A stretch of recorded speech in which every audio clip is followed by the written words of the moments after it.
दोस्तों, स्वागत है आपके अपने इस YouTube चैनल सोना टेक्स में। फ्रेंड्स, आज से हम क्लास 10th का ऑब्जेक्टिव, वो भी हिंदी का, हम बारी बारी से समझने वाले हैं चैप्टर वाइज। फ्रेंड्स, अगर हिंदी में अब पहला बात करें तो पहला चैप्टर का नाम है हम लोग का श्रम विभाजन और जाति प्रथा। तो दोस्तों, श्रम विभाजन और जाति प्रथा का जितना भी आपका प्रश्न है ऑब्जेक्टिव, हम इसी वीडियो में चैप्टर वाइज समझने वाले हैं। तो चलिए बिना देर किए वीडियो को स्टार्ट करते हैं। सबसे पहला सवाल यहाँ पे दोस्त दिया है कि द अनटचेबल्स किनकी रचना है। तो मतलब द अनटचेबल किनकी रचना है, तो यहाँ पे देखिए ऑप्शन ए है महात्मा गांधी, यतीन्द्र मिश्र, ऑप्शन सी है Bhimrao Ambedkar and option D है रामविलास शर्मा। तो दोस्तों, इसका राइट आंसर क्या हो जाएगा, तो आपका हो जाएगा भीमराव अंबेडकर। क्या हो जाएगा दोस्त, भीमराव अंबेडकर इसका राइट आंसर हो जाएगा।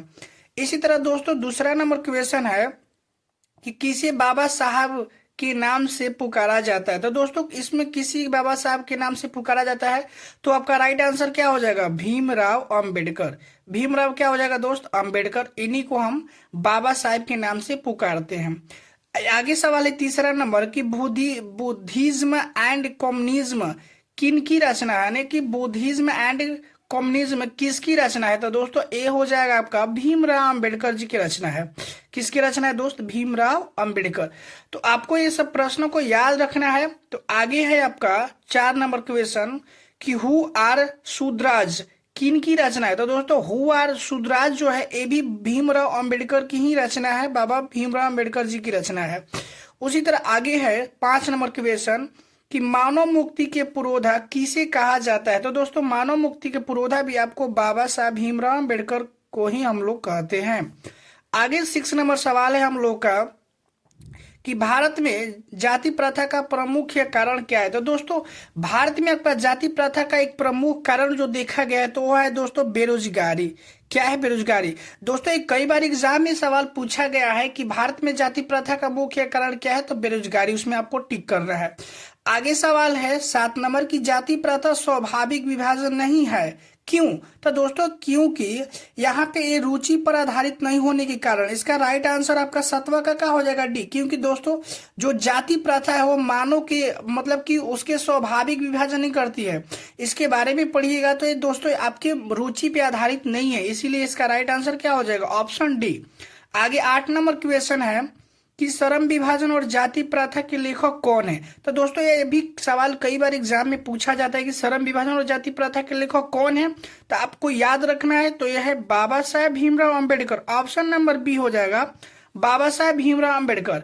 आगे 9 नंबर सवाल है कि लेखक की दृष्टि में विडंबना की बात क्या है। तो दोस्तों, लेखक की दृष्टि में विडंबना की बात अगर क्या है तो उसका आप यहाँ पे आंसर देखिए, तो राइट आंसर आपका हो जाएगा जातिवाद के पोषकों की कमी नहीं है। तो जातिवाद को लोग बढ़ावा देते हैं, इसीलिए बाबा साहब बोले हैं कि जातिवाद की पोषकों की कमी नहीं है, यही विडंबना की बात है। ऑप्शन नंबर ए हो जाएगा। 10वां क्वेश्चन क्या कर रहा है दोस्त, कह रहा है कि लेखक की दृष्टि में आदर्श समाज कैसा होना चाहिए। तो दोस्तों, लेखक बोलते हैं कि हमारा जो समाज है वो जिसमें स्वतंत्रता, समानता और भ्रातृत्व का भाव हो, यानी कि ऑप्शन नंबर ए इसका राइट आंसर हो जाएगा। दोस्तों, ये बाबा साहब बोले कि हमारा समाज ऐसा होना चाहिए जिसमें स्वतंत्रता हो, समानता हो और भ्रातृत्व का भाव यानी भाईचारा हो। तो दोस्तों, वो इस तरह का समाज बनाना चाहते थे। आइए हम 11 नंबर क्वेश्चन को समझते हैं। देखिए, आपका 11 नंबर क्वेश्चन क्या है, यहाँ पे लिखा है कि लेखक बेरोजगारी का प्रमुख और प्रत्यक्ष कारण किसे मानते हैं। दोस्तों, लेखक जो बेरोजगारी का प्रमुख और प्रत्यक्ष कारण किसे मानते हैं, तो दोस्तों जाति प्रथा हो जाएगा।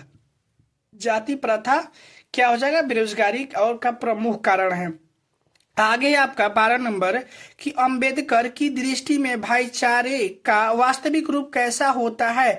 तो यहाँ पे देखिए, भाईचारे का वास्तविक रूप बताए हैं दोस्तों, बाबा साहब बताए कि दूध और पानी के मिश्रण की तरह होना चाहिए, यानी ऑप्शन नंबर बी इसका राइट आंसर हो जाएगा, ऑप्शन नंबर बी। उसी तरह दोस्तों 13 नंबर क्वेश्चन है कि भारतीय संविधान के निर्माण में महत्वपूर्ण भूमिका किसकी है। तो दोस्तों, भारतीय संविधान के निर्माण में अगर महत्वपूर्ण भूमिका देखा जाए तो हमारे बाबा साहब भीमराव अंबेडकर जी की है, यानी ऑप्शन नंबर ए इसका राइट आंसर हो जाएगा। इसी तरह अगला सवाल है कि सभ्य समाज की आवश्यकता क्या है। मतलब कि सभ्य समाज की आवश्यकता क्या है? तो दोस्तों इसका राइट आंसर आपका हो जाएगा ऑप्शन नंबर यहाँ पे बी है, श्रम विभाजन। क्या हो जाएगा? श्रम विभाजन।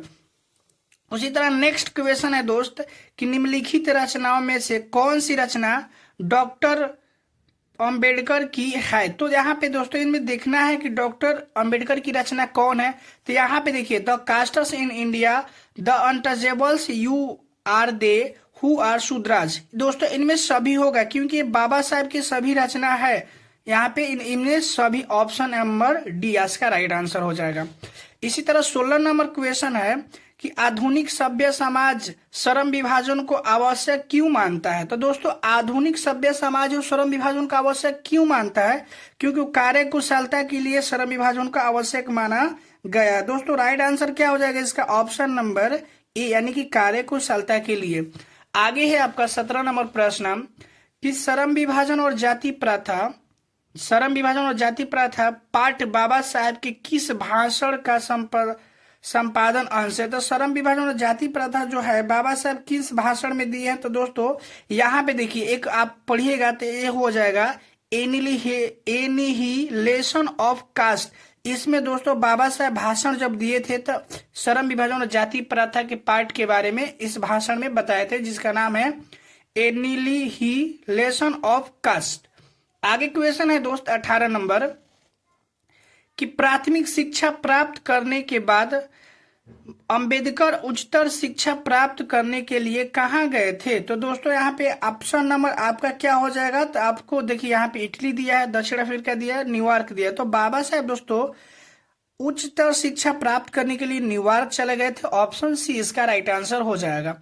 इसी तरह 19 नंबर क्वेश्चन है कि अंबेडकर के, तो दोस्तों इसी तरह 19 नंबर क्वेश्चन है कि अंबेडकर के चिंतन व रचनात्मकता के लिए प्रेरक व्यक्ति कौन थे?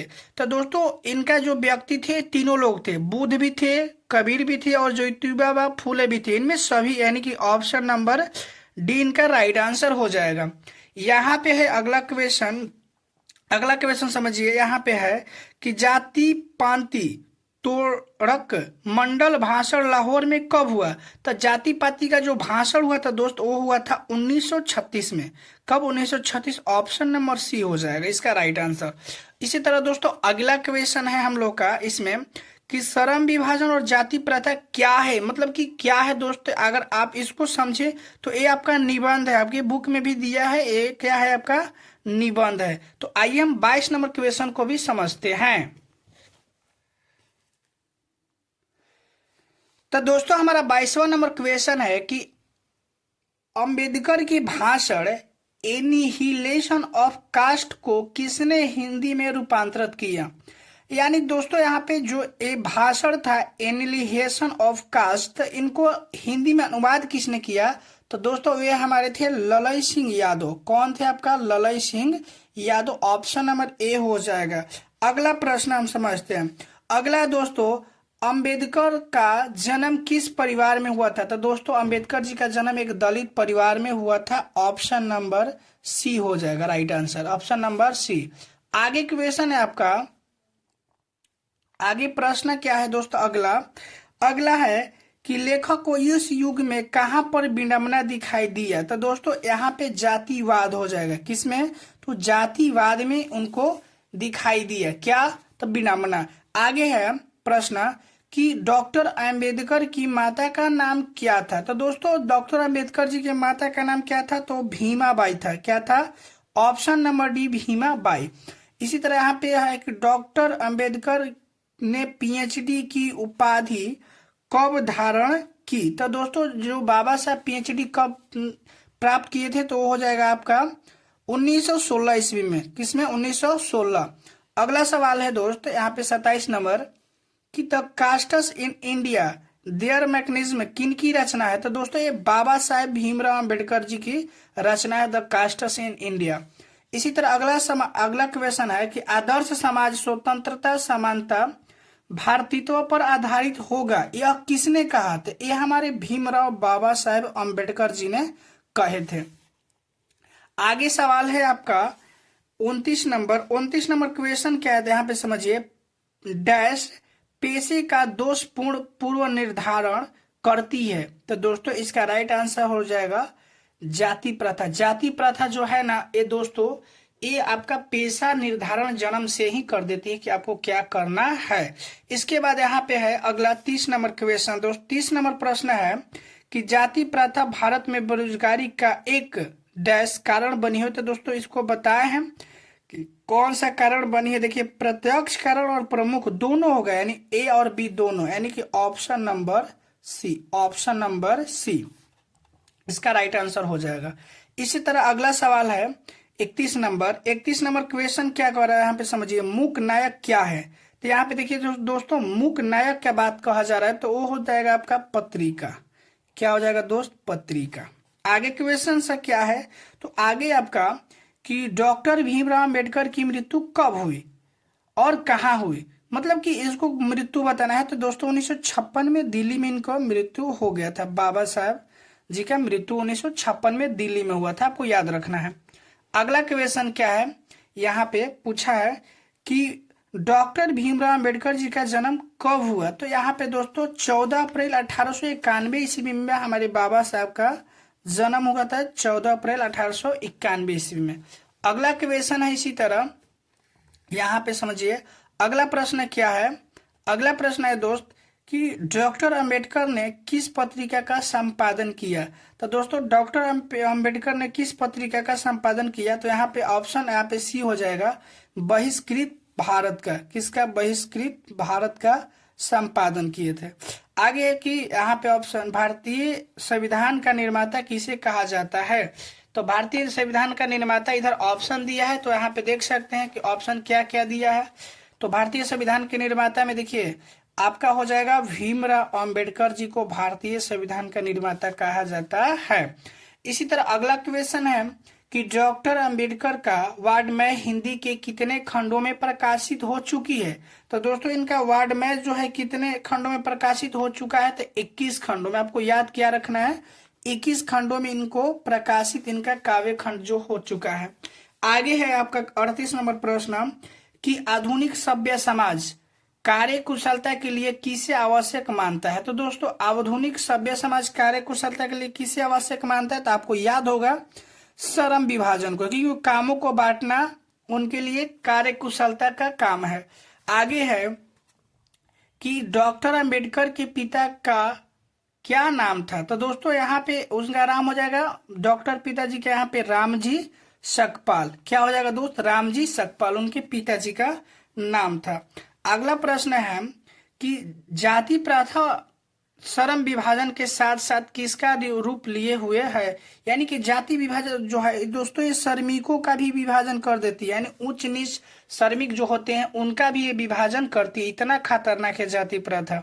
यहाँ पे है अगला सवाल कि डॉक्टर भीमराव अंबेडकर ने किस प्रथा को आर्थिक पहलू से भी खतरनाक माना है। मतलब आर्थिक पहलू से भी खतरनाक कौन प्रथा है, तो दोस्तों वो आपका हो जाएगा जाति प्रथा। क्या हो जाएगा, जाति प्रथा, ऑप्शन डी हो जाएगा। 42 नंबर क्वेश्चन है कि किनके प्रोत्साहन पर बाबा साहेब उच्चतर शिक्षा हेतु न्यूयॉर्क गए थे। तो यहाँ पे दोस्तों वो कौन थे, तो एक व्यक्ति थे जिनका नाम था बड़ौदा नरेश। क्या नाम था, ऑप्शन सी हो जाएगा, बड़ौदा नरेश। आगे क्वेश्चन है कि आर्थिक पहलू से भी जाति प्रथा डैश है, क्या है, तो दोस्तों हानिकारक। यहाँ पे हानिकारक हो जाएगा आपका, हानिकारक है। क्या हो जाएगा, हानिकारक। आगे की सच्चे लोकतंत्र का पर्याय क्या है, मतलब कि पर्याय क्या है, तो सच्चे लोकतंत्र का पर्याय अगर आप देखें तो कानूनी व्यवस्था हो जाएगा। क्या हो जाएगा दोस्तों, कानूनी व्यवस्था। इसी तरह अगला ऑप्शन है क्या, यहाँ पे है कि बाबा साहेब द्वारा रचित पुस्तक कौन है। तो देखिए इनमें सभी है जो बाबा साहब पुस्तकों को रचे हैं, इनको यहाँ पे इनमें सभी ऑप्शन हो जाएगा। आपको ये याद रखना है पुस्तक का नाम, तब आपको पकड़ में आएगा। आगे है कि श्रम विभाजन और जाति प्रथा शीर्षक किनके द्वारा हिंदी में रूपांतरित है। तो श्रम विभाजन और जाति प्रथा शीर्षक किनके द्वारा हिंदी में रूपांतरित है, तो यहाँ पे देखिए ललई सिंह यादव। यहाँ पे क्या हो जाएगा, ललई सिंह यादव, ऑप्शन सी। अगला सवाल है आपका कि आधुनिक मन्नू कहा गया है किसे। तो आधुनिक मन्नू किसे कहा गया है दोस्तों, अंबेडकर जी को कहा गया है, ऑप्शन डी। अगला है कि विडंबना का अर्थ है, तो दोस्तों विडंबना का अर्थ क्या है, तो हो जाएगा उपहास। क्या हो जाएगा दोस्त, उपहास। अगला सवाल है, आइए हम अगला सवाल देखते हैं। अगला सवाल क्या है कि भारत की राष्ट्रीय क्षमता का पूर्ण विकास किस व्यवस्था में संभव है। तो दोस्तों ये किस व्यवस्था में संभव है, तो आपका समाजवादी व्यवस्था में क्या है, संभव है, ऑप्शन सी। तो आई होप कि दोस्तों आपको यह वीडियो अच्छा लगा है। प्लीज दोस्तों अगर अच्छा लगा है तो अपने दोस्तों के साथ शेयर कीजिए। तो मिलते हैं